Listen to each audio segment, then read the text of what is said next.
Good morning, student. How are you today? I'm fine too. Welcome back in my channel.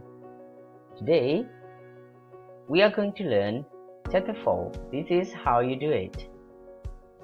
Prepare yourself and prepare your book. In this chapter, we will learn some kind of text, procedure text. Okay, have you heard that? Yes. In this chapter, we will learn to read receipt and manuals in order to know how to get the best results and how to avoid an accident, damage, or unnecessary waste. Oke, di chapter ini kita akan mempelajari bagaimana cara membaca resep dan manuals agar kita bisa mendapatkan hasil yang terbaik dan menghindari accident atau kecelakaan, kerusakan, atau sampah yang tidak diperlukan. Ya, coba kalian lihat teks yang ada di sini. Ada novel apple pudding. Mungkin kalian tidak asing dengan teks seperti ini. Pernahkah kalian melihat teks ini? Kemudian yang kedua ada teks how to cook rice. Pernahkah kalian melihat teks ini?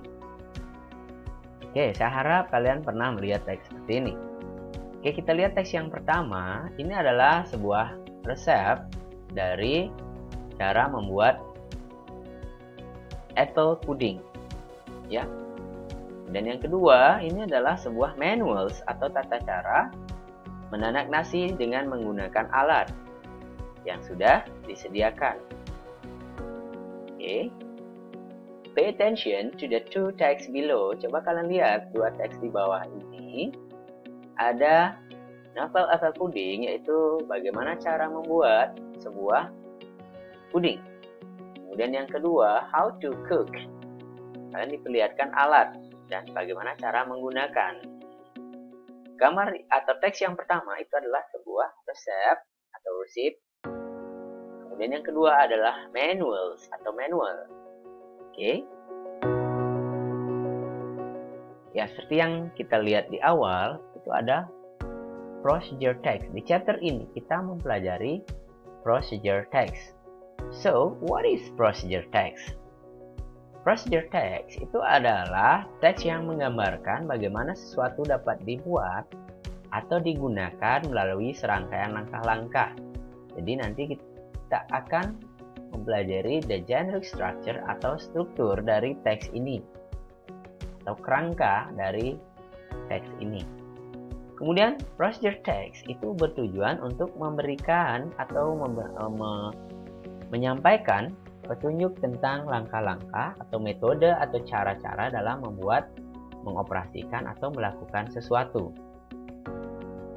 Kemudian contoh dari procedure text adalah seperti hoist manuals or birthday cakes receipts. Itu contohnya misalnya manual dari menggunakan mainan atau membuat birthday cakes atau resep dari kue ulang tahun. Jadi, struktur text atau generic structure dari procedure text yang pertama adalah goal atau aim, yaitu tujuan kegiatan atau hal yang akan dilakukan atau dibuat nantinya. Kemudian yang kedua ada material atau tool, ini bersifat optional. Ya, berisikan bahan-bahan atau alat-alat yang dibutuhkan untuk membuat sesuatu, barang, atau makanan, atau minuman, atau juga jika kalian melakukan atau mengoperasikan sesuatu. Kemudian yang terakhir, generic structure yang terakhir ada steps atau methods, yaitu serangkaian langkah-langkah atau tips yang dilakukan untuk membuat suatu barang atau mengoperasikan atau melakukan sesuatu. Jadi unsur kebahasaan dari procedure text itu ada beberapa unsur kebahasaan yang digunakan untuk membuat teks ini. Ya, yang pertama ada imperative atau kalimat-kalimat perintah seperti cut the vegetables for the water. Ya, saya harap kalian bisa atau masih ingat kalimat-kalimat perintah ini. Jadi kalimat perintah selalu menggunakan kata kerja ya. Jadi yang kedua ada simple present tense, yaitu kata kerja dalam bentuk pertama. Contohnya seperti serve, for, place, dan lainnya. Nah, kemudian kata kerja yang digunakan itu adalah action verb. Ya, kata kerja yang menunjukkan kegiatan fisik, misalnya mix, turn, put, dan lainnya. Selain kata kerja, kita juga menggunakan connective of sequence, yaitu kata penghubung yang digunakan untuk menghubungkan langkah satu dengan yang lainnya. Seperti contoh, then, next, while, after that, dan lain sebagainya. Kemudian yang terakhir, selain kita menggunakan connective of sequence, kita juga menggunakan numbering, yaitu angka-angka yang menunjukkan urutan kegiatan seperti first, second, third, dan lainnya. Jadi, yang pertama kita akan menyajikan receive atau receive. So, what is receive? Receive atau receive adalah instruksi yang menceritakan persiapan dan cara membuat sesuatu seperti makanan dan minuman. Jadi di sini kita ada dua jenis resep. Ada food receipt and beverage receipt. Ada resep makanan dan resep minuman. Oke. Kita akan lihat salah satu contoh resep sebuah makanan, yaitu Novel Apple Pudding.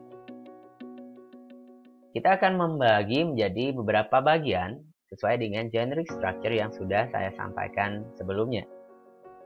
Kita mulai dari yang pertama. Novel Apple Pudding itu adalah goal atau aim. Itu tujuan dari teks ini dibuat. Ya, ini adalah judul dari teks ini. Bagaimana cara membuat Novel Apple Pudding? Ini kita sebut dengan goal. Kemudian yang kedua, generic structure yang kedua adalah material. Material ini terdiri dari ingredients. Ya, bahan-bahan yang digunakan untuk membuat Novel Apple Pudding seperti 4 green apples, fill core and thickly sliced, quarter cup or 45 gram self-rising, flour, sifted 60 gram butter or margarine, kemudian cube half cup or 100 gram caster sugar, then 1/4 cups or 300 ml water. Nah, kita sebut dengan material di sini, ingredient. Kemudian generic structure yang ketiga yang kita lihat di sini di teks ini adalah steps. Steps itu sama dengan method. The first, place apple in the heat. From this, place flour in the bowl. Rub in margarine using spatula, dan seterusnya. Kalian bisa lihat di sini kata kerja yang digunakan adalah bentuk pertama. Jadi, demikian contoh untuk food receipt. Kemudian, kita akan lanjutkan minggu depan dengan chapter 4, masih di chapter 4, dengan mempelajari tentang manuals. Oke. Terima kasih atas perhatian kalian. Cukup untuk hari ini. Jika ada pertanyaan atau komentar, kalian bisa komen di kelas. Kalian masuk ke Google Classroom dengan akun kalian sendiri. Tugas juga sudah ada di sana. Jadi kalian persiapkan buku pendamping pengayaan materi atau LKS yang sudah kalian dapatkan. Nanti tugas ada di sana. Kemudian perintah untuk tugas sudah ada di Google Classroom. Thank you for your attention. Goodbye for now. See you next week.